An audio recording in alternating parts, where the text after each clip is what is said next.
Tonight, Deputy President Dr. William Ruto could be a man walking a tight rope in the next few days as the Directorate of Criminal Investigations, DCI, probes claims that his office could have been used for the signing of fake military surveillance equipment by besieged former Sports Cabinet Secretary Rashid Echesa.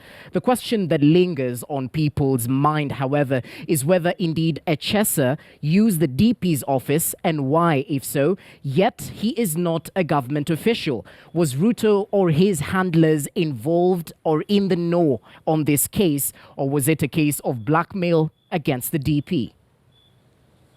On Thursday evening, the country was thrown into deep shock when news emerged that former Sports Cabinet Secretary Rashid Echesa, who was fired from cabinet in 2019 by President Uhuru Kenyatta, had been arrested for allegedly swindling two gun dealers by promising to use his connections and influence to help them secure a multi-billion shilling security tender.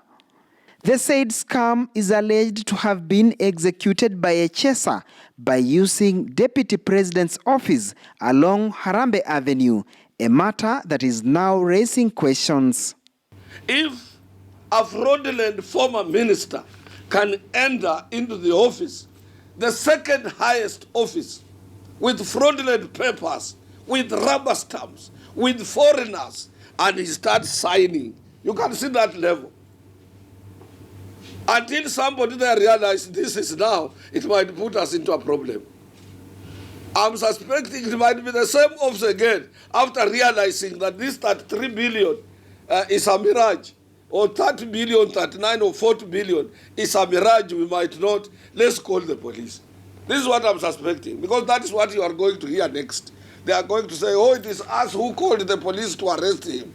In the alleged deal, Echesa, who is facing prosecution and remains in police custody, was to ensure the businessmen win a tender to supply the government with military surveillance equipment, guns and ammunition. Our own office, which has security gadgets, which has monitoring bases, which has everything, and a second-in-command office. Documents, fraudulent, I don't know what I was reading, whether it was true. You can see the level of corruption in this country. There are some who are reading much into this latest storm that is gathering around the DP, saying it's marks of witch hunt and blackmail against Ruto by his political enemies.